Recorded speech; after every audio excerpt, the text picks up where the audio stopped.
दोस्तों नमस्कार, स्वागत है आपका यूट्यूब चैनल एबी टेक में। आज है 10 अप्रैल 2025 और जान लेते हैं आज की महत्वपूर्ण खबरें जो आज के प्रमुख समाचार पत्रों पर छाई हुई हैं। सबसे पहले यहां पर देखिए अपडेट है पीसीएस 2024 में पदों की संख्या में वृद्धि को लेकर के।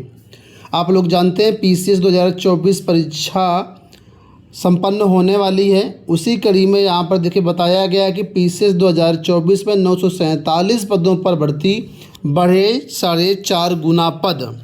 उत्तर प्रदेश लोक सेवा आयोग के इतिहास में ऐसा पहली बार हुआ जब विज्ञापन जारी होने के बाद से प्रारंभिक परीक्षा का परिणाम आने तक 4.5 गुना जो पदों की संख्या है बढ़ गई है।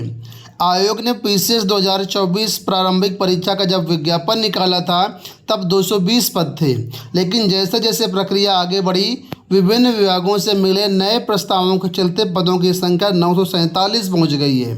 अब आयोग पीसीएस 2024 के तहत 24 विभागों में 947 पदों पर भर्तियां करेगा। इसमें सबसे ज़्यादा जो पद है वो नायब तहसीलदार के हैं, 258 पद। इसके अतिरिक्त असिस्टेंट कमिश्नर वाणिज्य कर के 196, वाणिज्य कर अधिकारी के 142, खंड विकास अधिकारी के 72, उप कार्यपाल के 60 और उप निबंधक के 40 पद शामिल हैं। तो कुल मिलाकर के अच्छे खासे पद यहाँ पर हो गए हैं और पीसीएस 2024 के जितने भी अभ्यर्थी हैं उन सभी के लिए बहुत बड़ी खुशखबरी है। अगली अपडेट देखिए कि राज्य कर्मियों का महंगाई भत्ता 2% बढ़ा, शासनादेश जारी। केंद्र सरकार की तर्ज पर प्रदेश सरकार ने बुधवार को 16 लाख राज्य कर्मचारियों का महंगाई भत्ता डीए यानी 2% बढ़ा दिया है। कर्मचारियों को अब 53% के बजाय 55% महंगाई भत्ता मिलेगा। बढ़ा हुआ महंगाई भत्ता 1 जनवरी से दिया जाएगा। राज्य कर्मियों को बढ़े हुए डीए का भुगतान अप्रैल के वेतन के साथ मई में होगा। इससे राज्य सरकार पर प्रतिमाह 107 करोड़ का अतिरिक्त व्ययभार आएगा। वित्त विभाग ने इस संबंध में बुधवार को शासनादेश जारी कर दिया है। तो कुल मिलाकर के शासनादेश जारी कर दिया गया है। अप्रैल के वेतन से मई से ये शुरू हो जाएगा मिलना, बाकी का एरियर मिलेगा। अगली अपडेट है टीजीटी पीजीटी परीक्षाओं को लेकर के। लिखा है कि बड़ी परीक्षाओं के लिए नियमों को शिथिल करने का दबाव। परीक्षाओं के सुचारू संचालन के लिए शासन पर केंद्र निर्धारण के नियमों को शिथिल करने का दबाव बढ़ता जा रहा है। आने वाले समय में 3 बड़ी परीक्षाएं होने जा रही हैं। इसमें आरओ एआरओ प्रारंभिक परीक्षा 2023 के साथ सहायक अध्यापक टीजीटी व पीजीटी की परीक्षाएं शामिल हैं। 27 जुलाई को प्रस्तावित आरओ एआरओ प्रारंभिक परीक्षा के लिए 10,70,000 अभ्यर्थियों ने आवेदन किया है और इतनी बड़ी संख्या में अभ्यर्थियों की एक ही दिन परीक्षा कराना पाना बड़ी चुनौती होगी। आयोग ने केंद्र निर्धारण के लिए जिलाधिकारियों को भेजे गए पत्र में सीबीएसई व आईसीएसई के प्रतिष्ठित निजी स्कूलों को भी परीक्षा केंद्र बनाए जाने के लिए सहमति पत्र मांगे हैं।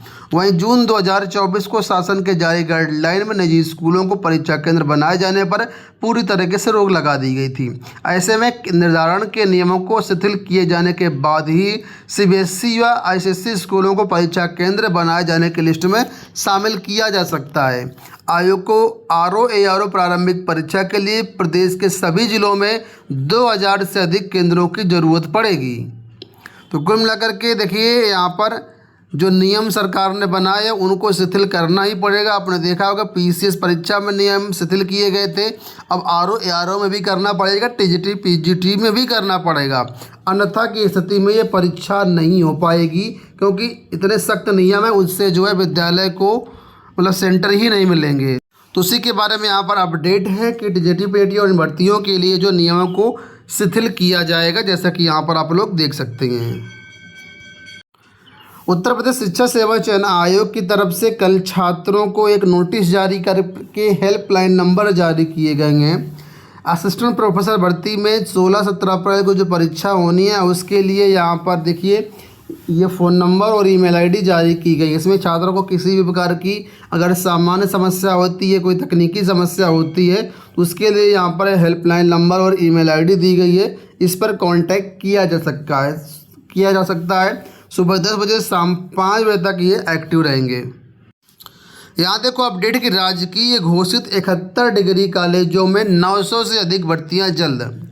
बीते दिसंबर में राजकीय घोषित 71 नए महाविद्यालयों में नए सत्र से नियमित संचालन के लिए जुलाई में 900 से अधिक शिक्षणेतर और शिक्षक पदों पर भर्तियां होंगी। उच्च शिक्षा विभाग ने इन्हें भरने की कवायद शुरू कर दी है। विभाग ने लोक सेवा आयोग, अधीनस्थ सेवा चयन आयोग को अध्याचन भेजने की प्रक्रिया शुरू कर दी है। जुलाई अंत तक नियुक्ति पूरी होने की उम्मीद है। दूसरी तरफ 71 महाविद्यालयों में पूर्व से कार्यरत शैक्षणिक शिक्षणेतर कर्मचारियों के संबंध में निर्णय का अधिकार विभाग ने महाविद्यालयों को दे दिया है। सरकार ने 5 दिसंबर 2024 को नवनिर्मित 71 कॉलेजों को राजकीय महाविद्यालय घोषित कर कला, वाणिज्य, विज्ञान संकाय की परीक्षाएं शुरू कराने का निर्णय लिया है। इसमें जो है विभिन्न पदों पर भर्तियां होंगी, जैसे कि असिस्टेंट प्रोफेसर, एसोसिएट प्रोफेसर, शिक्षणेतर लिपिक और अन्य समकक्ष तकनीकी पद, ठीक है, तो कि शीघ्र भर्तियां कराई जाएंगी।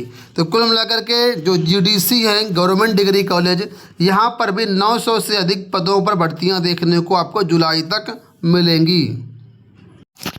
देखिए यहाँ पर एक महत्वपूर्ण अपडेट है। जितने भी प्राइमरी में चयनित बीएड अभ्यर्थी हैं, आपने देखा होगा 2019 की भर्ती में, प्राइमरी भर्ती में बीएड को शामिल किया गया था और कहा गया था कि बीएड शामिल तो हो सकता है लेकिन 6 महीने के अंदर ब्रिज कोर्स करना होगा। तो अभी तक कोई भी ब्रिज कोर्स नहीं कराया गया इनको, और अब एनसीटीई की तरफ से इसके लिए गाइडलाइन जारी की गई हैं और ब्रिज कोर्स की अधिसूचना जारी की गई है। उसी के बारे में यहाँ पर अपडेट है कि एनसीटीई ने सुप्रीम कोर्ट के 8 अप्रैल 2024 के निर्णय के अनुपालन में बीएड योग्यताधारी प्राथमिक शिक्षकों के लिए 6 महीने के ब्रिज कोर्स की अधिसूचना जारी कर दी है।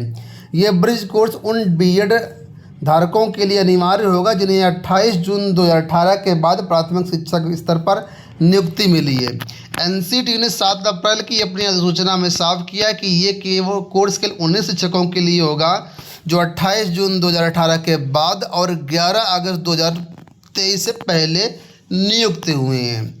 तो ये ब्रिज कोर्स करना होगा। आपको बता दें, ये जो ब्रिज कोर्स है ये ऑनलाइन ओडीएल मोड में कराया जाएगा, ठीक है, और सभी शिक्षकों के लिए ये अनिवार्य है। 69 शिक्षक भर्ती से जुड़ी हुई अपडेट है कि शिक्षक भर्ती आरक्षित वर्ग के अभ्यर्थियों ने दिया धरना। 69 शिक्षक भर्ती के आरक्षित वर्ग के अभ्यर्थियों ने बुधवार को इको गार्डन में धरना दिया। उन्होंने भर्ती की विसंगतियों को दूर कर नियुक्ति देने और कोर्ट में प्रभावी तरीके से पैरवी करने की मांग की। इको गार्डन में धरने की अगुवाई कर रहे अमरेंद्र पटेल ने कहा कि 69 शिक्षक भर्ती में आरक्षण लागू करने में विसंगति के कारण अभ्यर्थी दर दर की ठोकरें खा रहे हैं। तो मामले की सुनवाई सुप्रीम कोर्ट में चल रही। सरकार यहाँ पर लापरवाही बरत रही है। ऐसे में छात्र मांग करें कि प्रभावी पैरवी की जाए। एक अपडेट यहाँ पर देखिए और है कि सुरक्षा के लिए महिला अभ्यर्थियों ने गृह जनपद में मांगे केंद्र।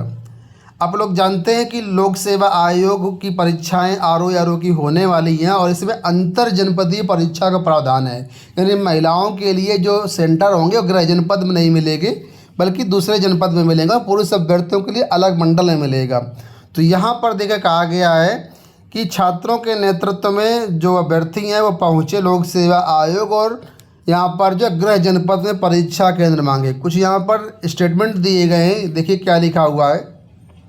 छात्रा गरिमा सिंह के नेतृत्व में छात्राओं ने आयोग में दिए गए ज्ञापन के माध्यम से कहा है कि दूसरे जनपद में परीक्षा देने के लिए जाने पर उन्हें कई तरह की दिक्कतों का सामना करना पड़ता है। घर में किसी पुरुष अभिभावक को साथ लेकर के जाना पड़ता है, अगर अभिभावक नहीं है तो अकेले जाना पड़ता है। परीक्षा केंद्र समय से पहुंच सके इसके लिए एक दिन पहले संबंधित जिले में पहुंचना होता है।